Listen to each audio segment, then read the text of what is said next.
Welcome back to AM Northwest. He's the host of the talk show Hiking with Kevin, and his book, I Exaggerate, My Brushes with Fame, is available now. We welcome back to AM Northwest the one and only Kevin Nealon. Great to see you again. Thank you, What Helen. is this, like the 4th time you've been on our show? Well, you're not counting. This is the 17th time.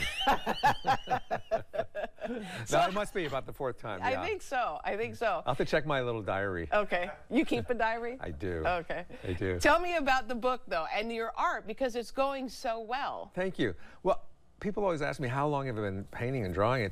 It's really something I've been doing since I was a kid. I saw a little caricature sketch on a napkin once in a restaurant, and I just kind of started doing that same thing over and over, and then I never really like perfected it though and focused in on it until right before the pandemic. But I was always doodling and sketching people on airplanes and in comedy clubs, and even on SNL I would sketch if it was Dana sitting across from me or whomever on the margins of our script. And I always also had 2 caricatures of my parents hanging in my bedroom that were really great caricatures. So every night I lay down. Was that the one done in Paris? Yeah, yeah, by this Parisian artist, and just a great caricature. And I would just study it subconsciously every night. I'd see it. So when you were drawing a caricature, and now you do it on a laptop, right? It's multimedia. It's sketching, it's painting, and it's digital. Okay. So how do you decide which aspect of the person's face to enlarge or make bigger? Sometimes it's obvious, and I'm just doing a portrait. But other times you really have to look at it, and that's really kind of a choice you make. I've watched a lot of caricature artists, and sometimes they'll make the chin small, and depending on the angle, or the nose big, and it's really up to you. And sometimes whatever you choose really captures it the best. Yeah. You had a gallery showing, which is a big deal. I know, right? Wow. I was excited because I've never done anything like that before. This whole putting my paintings out there is a whole new world for me, and it's very intimidating, and you feel very vulnerable because everybody's walking around looking at your paintings, and you know, some big celebrity friends of mine came, some of them that were even on the wall. And then when you put together the book, the brush Exaggerated and the Brushes with Fame, you have stories of some of the people that you've met. Yeah, along on the opposite page, I tell a story or an anecdote about that person, my experience with them, and you know, whether it's Christopher Walken or Lorne Michaels or Dana Carvey, or you know. Let's say Dana Carvey. What is your experience? Well, Dana and I used to share a house together in the Hollywood Hills, and then he went off to do SNL, and a lot of people ask me how I got on Saturday Night Live, although they phrase it more like this: how did you get on Saturday Night Live? You know?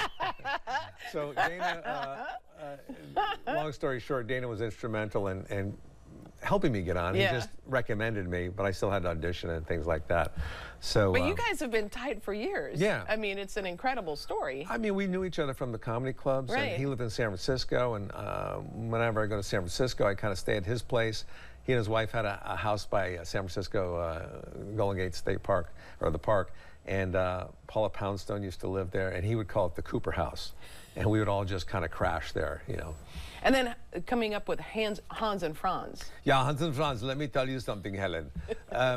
It's kind of based on Arnold Schwarzenegger. Yeah, back at the time in the 80s, back in the 1900s, Helen. We did I was there, so okay. So we were both basically making fun of Arnold Schwarzenegger. In fact, there's a podcast coming out on Conans, Conan Needs a Friend podcast, where we talk about the movie we wrote. Called Hans and Franz, The Dilemma or something, The Girly Man Dilemma. And it became a musical. So it became a musical. Yeah, it was supposed to be a musical. Right. But Conan and I wrote it with Robert Smigel and Dana Carvey. And Arnold was going to co-produce it and co-star in it. Oh, wow. Yeah, and it all came together very well until the last minute, where Arnold decided that he had just done a movie where he's making fun of himself, so he didn't want to do another one right in a row like that. So it never came to be. So is the podcast about what could have been, or the... Well, we read some of the scenes, and then we talk about the scenes and what was going on at the time. Okay, give me one of the scenes, though. Can you tell me? Well, yeah, I mean, in the movie, we start off in New York, in a section of New York called Little Austria, like Little Italy. Yeah. And it's all in black and white. And you have to get there by taking the cable car, with the Roosevelt Island cable car, you know, that goes up into the mountains of New York. And it's all like a fairy tale thing. We're singing and dancing, and people are brushing the streets with a straw, you know, with a straw broom. And we decided we want to go to L.A. to find our distant cousin, Arnold Schwarzenegger. So we ride on a bicycle out there, built for two, bicycle built for two. And as soon as we leave Little Oshie, it all becomes in color. Oh my gosh, that's great. And then we start picking up hitchhikers along the way on our bike, and they're like, now it's a bicycle built for 3, and then 4. And then when we get there, everybody goes their separate ways on unicycles. I love it. Or there'll be a scene where we're in our apartment in L.A. You know, we just got there, and Hans, you've been in the bathroom forever. Let me come in there. I need to flex and check out, the muscles in front of the mirror. You also have now this show called Hiking with Kevin. Yeah. And it's great. You've been doing it since 2017, right? So it's just you, a camera that you carry, and whoever you decide to interview. Yeah, it started with this was Sandler and those guys. It was just a cell phone on the end of a camera, on the end of a selfie stick. Yeah. And then my technology got better and better. I got a GoPro on the end of a titanium graphite stick, and then I got a drone, and I started editing on Premiere Pro, and the guests got better. And got better. But the incline got less and less each year, Oh, that's funny, because I was going to say the incline looked like it got steep. Like, this looks pretty steep right here. That's the great thing about shooting a video. You don't really know how steep it is. Yeah, you don't. Sometimes we'll be walking flat, and I'll be leaning forward like we're going out. So who have been some of your favorite guests on the hike? Well, they're all my favorites. Yeah, of course. Yeah. And is it a different hike each time? It's a different hike each time. I mean, I've redone the same trail several times. Yeah. But, I mean, I've had everyone, like Caitlyn Jenner even did it with me. Oh. And my favorite question for her was, Caitlyn, if you could change one thing about yourself, what would you change? But this year I've had some great guests on Paul Rudd, Sheryl Crow. Oh, wow. Stephen Root.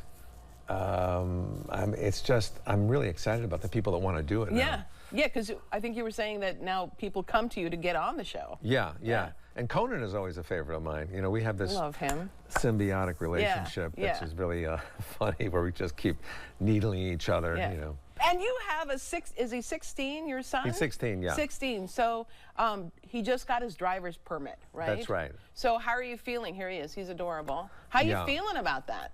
First of all, he's had a lot of work done. But he is, I'm not that comfortable with it.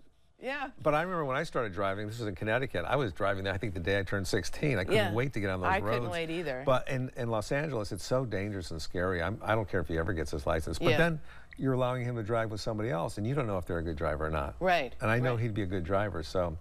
But there you go. Oh, my goodness. Look at you. Yeah. Adorable. Thank you. Again, a lot of work done. That was my high school graduation picture. I looked like I was 12 because I was a late bloomer. But as you can see, I caught up. So growing up in Connecticut, was your siblings, your parents, were they funny like you? Is it? I mean, I'm loving this picture, by the way. I had to share that was in Germany. We used to live in Germany, and that car was called a Taunus. And that's when there was just 3 kids in my family. Now there's 2 more.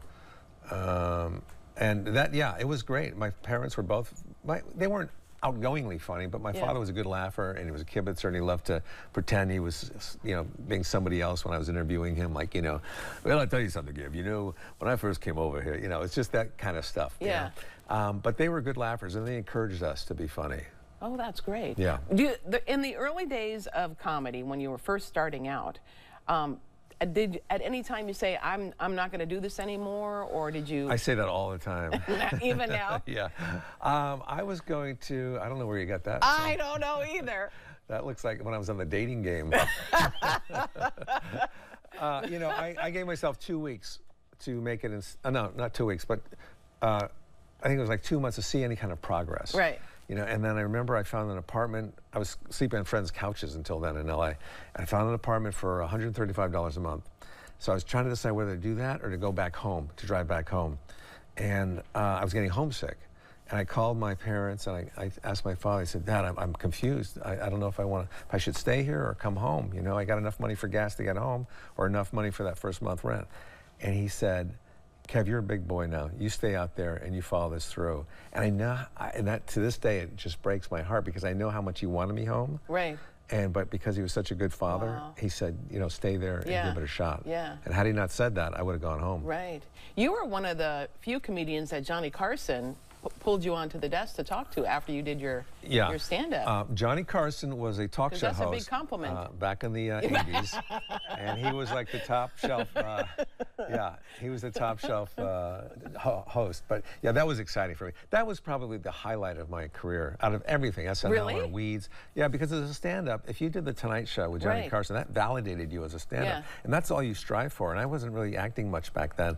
So to do that show was such a feather in my cap. And then to get invited over to do a panel, which is very rare. I mean, I was floating on cloud nine for a long time. And to this day, I think about it. And I'm just so proud that I got on there. That's pretty awesome. But that's in my book too. I talk about each experience. It's almost become like a memoir for me as I started putting all these things together. About even the club owner of the Improv where I first started, to talk about him and Robin Williams. Oh, I loved Robin. Yeah. The book, I Exaggerate, My Brushes with Fame. Available wherever fantastic books are sold. We've got that. Kevin, great to see you again. Thank you. Helen. I'll see you next time. Yeah, see you next time. We'll be right back with more AM Northwest. Don't go away.